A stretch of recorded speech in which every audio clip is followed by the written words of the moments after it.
और यूक्रेन के बीच तनाव इस समय जबरदस्त है। रूस केवल छलावा कर रहा है, दिखावा कर रहा है।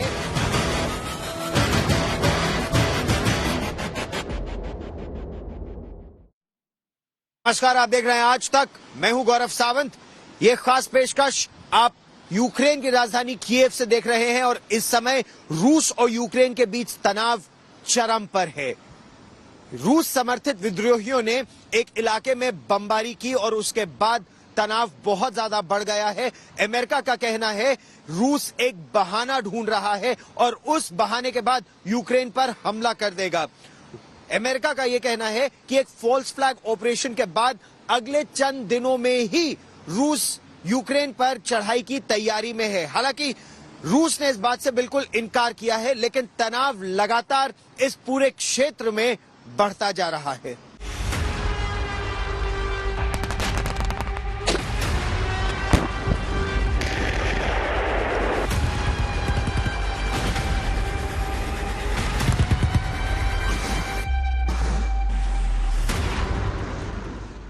यूक्रेन की सीमा पर मिसाइलें गरज रही हैं। बेलारूस की ओर जमा हुई रूसी फौजें धड़ाधड़ मिसाइल दाग रही हैं। रूस के S-400 मिसाइल सिस्टम की पूरी खेप यूक्रेन बॉर्डर पर तैनात है, लेकिन आसमान से बरसती आग और दिल दहला देने वाले लगातार धमाकों के बावजूद युद्ध अभी तक शुरू नहीं हुआ है। ये युद्ध से पहले की कसरत है जो सैन्य अभ्यास के नाम पर रूसी फौजें कई दिनों से यूक्रेन की सीमा पर कर रही हैं। पुतिन एक बार कह चुके हैं कि वो यूक्रेन का मुद्दा बातचीत से सुलझाने के पक्ष में हैं। इसके बाद वो खामोश हैं, लेकिन अमेरिकी राष्ट्रपति जो बाइडेन बार बार कह रहे हैं कि रूस हमला जरूर करेगा। कल भी उन्होंने यही दावा दोहराया। हमें इस बात का पूरा इशारा मिल रहा है कि रूस यूक्रेन पर हमला करने की तैयारी में है। हमले का खतरा बहुत ज्यादा है क्योंकि रूस ने अपनी फौजें नहीं हटाई हैं। इसके अलावा वो लुक छिप कर भी हमला कर रहा है। की मदद से यूक्रेन के कुछ इलाकों में यूक्रेन के शासन को कमजोर करने में निरंतर लगा हुआ है।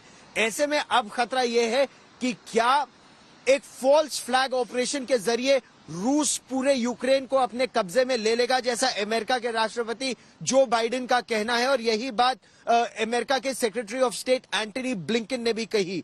लेकिन अगर यहां आप देखें तो जीवन सामान्य है। अमेरिकी राष्ट्रपति रूस पर लुक छिपकर हमले का जो इल्जाम मढ़ रहे हैं, उसकी वजह ये तस्वीरें हैं। एक दिन पहले यूक्रेन के लुहांस्क इलाके में बमबारी हुई। इसकी चपेट में एक स्कूल और कुछ मकान आ गए। इस इलाके में अलगाववादियों का दबदबा है, जिन्हें रूस का समर्थन हासिल है। यूक्रेन का कहना है कि हमला अलगाववादियों ने किया, जबकि विद्रोही गुट यूक्रेन की फौज पर ही आरोप मढ़ रहा है। लेकिन अमेरिका और ब्रिटेन समेत नेटो देशों का दावा है कि विद्रोहियों की आड़ में यह हमला असल में रूस की ओर से ही किया गया। सवाल उठता है कि रूस आखिर चाहता क्या है? रूस अगर वाकई में यूक्रेन पर हमले की तैयारी में है तो उसे किस बात का इंतजार है? अगर रूस का इरादा हमले का नहीं तो वो यूक्रेन की सीमा से फौज क्यों नहीं हटा रहा? सवाल ये भी है कि क्या रूस ने अमेरिकी घेराबंदी से चौकन्ना होकर हमला टाल दिया है? 2 दिन पहले रूस ने यूक्रेन बॉर्डर से फौजें कम करने का दावा किया था। इसके सबूत के तौर पर कुछ वीडियोज भी जारी किए थे, जिसमें रेलगाड़ी में लदे टैंक को बॉर्डर से वापस लाने की बात कही जा रही है। सैनिकों की वापसी और अपने परिवार से मिलने की तस्वीरें भी रूस ने जारी की हैं। लेकिन इन तस्वीरों में न यूक्रेन को भरोसा है, न उसके समर्थन में खड़े नेटो देशों को। यूक्रेन के राष्ट्रपति सीमावर्ती इलाकों पे गए, सैनिकों के साथ मिले, उनका मनोबल बढ़ाया, नौसेना के साथ भी गए। लेकिन वो भी ये जानते हैं कि अगर रूस कुछ कार्रवाई करता है तो यूक्रेन में उतनी शक्ति नहीं है। कोशिश यही कि बातचीत के जरिए इस समस्या का समाधान निकाला जाए। डर और आशंकाओं की वजह इस नक्शे के जरिए साफ समझी जा सकती है। यूक्रेन को रूसी फौजों ने 3 तरफ से घेर रखा है। उत्तरी सीमा पर बेलारूस में रूसी फौजें अभ्यास के नाम पर धड़ाधड़ मिसाइलें दाग रही हैं। पूर्वी सीमा पर लुहांस्क और दोनेत्स्क प्रांतों के विद्रोही पहले ही मोर्चा खोले हुए हैं, जबकि बॉर्डर के दूसरी ओर रूसी सेनाएं इन्हें समर्थन दे रही हैं और दक्षिण की ओर क्रीमिया पहले ही रूस के कब्जे में है। यहाँ स्थायी शिविरों के अलावा हाल में बड़ी तादाद में रूसी फौजें पहुंची हैं। कहा जा रहा है कि कुल मिलाकर करीब 1.5 लाख रूसी सैनिक यूक्रेन को 3 तरफ से घेरे हुए हैं।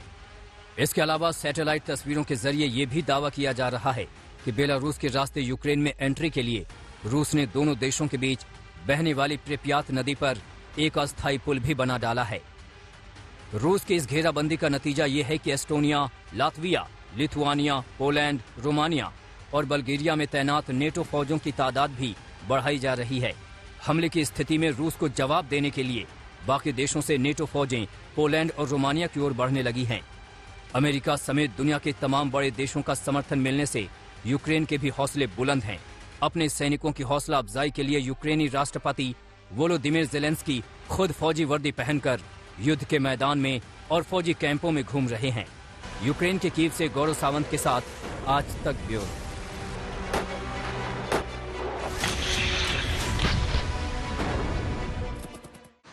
भारत के लिए इस समय असमंजस वाली स्थिति है। रूस और अमेरिका दोनों ही भारत के अभिन्न मित्र हैं। रूस के साथ तो भारत के पारंपरिक संबंध रहे हैं और अमेरिका के साथ पिछले कई वर्षों में यह मित्रता और मजबूत हुई है। लेकिन भारत रूस का साथ दे या फिर अमेरिका का, यह प्रश्न बना हुआ है। साथ ही साथ यूक्रेन के साथ भी भारत के बहुत घनिष्ठ संबंध रहे हैं। यूक्रेन जब एक अलग देश बना था तो सबसे पहले भारत का ही उसने हाथ थामा था, दूतावास खोला था और भारत के बच्चे बड़ी संख्या में यहां पर मेडिसिन पढ़ने, डॉक्टरी पढ़ने के लिए आते हैं। यहां पर रोजगार के लिए भारतीय बड़ी संख्या में है। बात हालांकि ये भी हो रही है कि जरूरत पड़ी तो एक एयरब्रिज बनाया जाएगा, यानी यूक्रेन से भारतीयों को निकालकर आसपास के देशों तक सुरक्षित पहुंचाया जाएगा। लेकिन उम्मीद यही कि अभी स्थिति बद से बदतर नहीं होगी। भारत निरंतर यही चाहता है कि कूटनीति के जरिए, बातचीत के जरिए इस समस्या को सुलझाया जाए।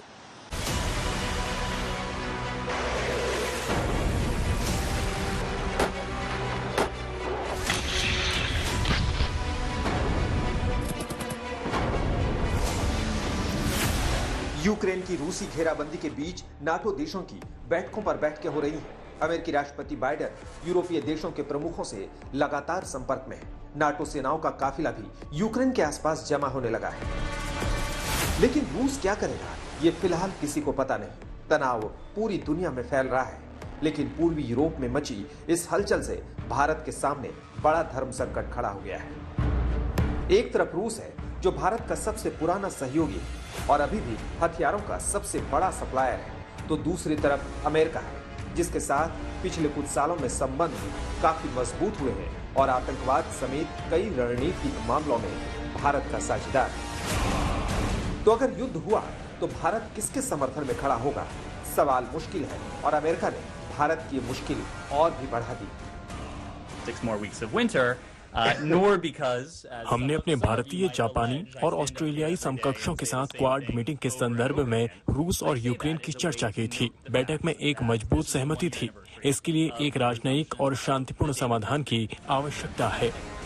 अमेरिका का यह बयान भारत पर दबाव बनाने के लिए आया तो भारत ने भी सुरक्षा परिषद की बैठक में बीच का रास्ता पकड़कर अपना रुख जाहिर कर दिया। Somebody said, what do we know? No, the more important thing, what can I share? हम राजनयिक बातचीत के जरिए जल्द तनाव को खत्म करने और मुद्दे का हल करने के समर्थक हैं। मिन्स्क समझौते को लागू करने को लेकर कुछ स्वागत योग्य कदम उठाए गए हैं। United Nations Security Council a few days ago, External Affairs Minister spoke at length during his visit to Australia in response to, I think, number of questions that he was otherwise. दरअसल कूटनीति की दुनिया का उसूल एकदम सीधा है और वो उसूल है इस हाथ से दे, उस हाथ से ले। लेने और देने के बीच का अंतराल भले ही लंबा हो, लेकिन अंतर्राष्ट्रीय मसलों में राय और प्रतिक्रिया इसी आधार पर दी जाती है। रूस भारत का पुराना सहयोगी तो है ही, लेकिन अमेरिका से भारत की बढ़ती नजदीकियों और रूस की चीन से गहरे ताल्लुकात के बावजूद रूस हाल फिलहाल के कुछ मसलों में भारत के साथ मजबूती से खड़ा रहा। चीन के साथ डोकलाम विवाद में रूस ने साफ कहा कि दोनों देश अपने मसले खुद सुलझाने में सक्षम हैं। उसके बाद गलवान विवाद में भी रूस ने तटस्थ रवैया ही अपनाया, बल्कि पहले रूस की ओर से ही बताया गया कि गलवान में हुई झड़प में चीन के भी 45 सैनिक मारे गए, जबकि चीन ये बात दुनिया से छिपाता रहा।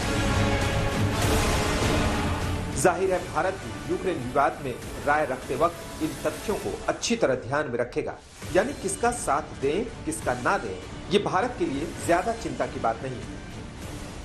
जो असल चिंता की बात है वो ये कि अगर युद्ध हुआ तो अपने नागरिकों की सुरक्षा कैसे की जाए। तनाव लगभग चरम पर, लेकिन जनजीवन देखने में बिल्कुल सामान्य। यूक्रेन की राजधानी कीव में इस समय आप देख सकते हैं सुबह का समय है और लोग दफ्तर जा रहे हैं। यातायात सामान्य या सामान्य से भी फिलहाल कुछ अधिक। लोगों ने यहां पर कोशिश यही की है कि किसी भी तरह तनाव को अपने जीवन में न आने दे। क्यों? क्योंकि वो ये कह रहे हैं कि उनके जीवन में ये तनाव लगभग 2014 से चल रहा है, जब रूस ने क्राइमिया पर अपना वर्चस्व स्थापित किया था। यूक्रेन में मेडिकल की पढ़ाई करने वाले भारतीय छात्र हैं। इसके अलावा कई लोग यहाँ उद्योग धंधों से भी जुड़े हैं। कीव का ये भारतीय रेस्टोरेंट करीब 10 सालों से चल रहा है, लेकिन इसके मालिक और स्टाफ कह रहे हैं कि फिलहाल उन्हें वहाँ कोई खतरा नजर नहीं आ रहा। कोई हमारे अंदर कोई डर नहीं, हम सब अच्छे और खुश है एकदम। यहाँ पर कोई डर नहीं, हमारे अंदर सब अच्छे। न्यूज़ पे हमें कोई विश्वास नहीं, और हमारे एम्बेसी हमारे को टच में है, एम्बेसी के साथ में हम टच में। उन्होंने हमें एडवाइजरी जारी करी है और हम उनसे डेली टच में। एम्बेसी ये करीब पास में है और हमें कोई डर नहीं। हालांकि यूक्रेन में रहने वाले भारतीयों के परिवार के लोग ज्यादा फिक्रमंद हैं। 3 महीने से गई है, MBBS की पढ़ाई कर रही है और यहाँ दहशत का माहौल देख के उन्होंने वापस आने की योजना बना ली। तो हमें सरकार से यही विनती है कि बच्चों को सुरक्षित रखा जाए, सुरक्षित लाया जाए। तो आपकी गुड़िया वहां से निकल पड़ी है क्या? हाँ, निकल चुकी। और कब तक कोई बात लास्ट अभी बात नहीं हो रही उनसे। MBBS के लिए गया था, 2 साल हो गए। यहाँ आप न्यूज सुन के हमने फोन किया, वहां पे ऐसा कोई माहौल नहीं है। फिर भी वो क्लास ऑनलाइन चल रही है। मैं बेटे क्लास ऑनलाइन चल रही है, भाई पढ़ना है, यही पढ़ना, इसलिए आप आ जाओ। भारत सरकार ने अभी तक यूक्रेन में रहने वाले भारतीयों की वतन वापसी की शुरुआत नहीं की है, लेकिन सूत्रों के मुताबिक युद्ध छिड़ने के हालात में इसकी तैयारी शुरू कर दी जाएगी। यूक्रेन में कीव से गौरव सावंत के साथ आज तक ब्यूरो।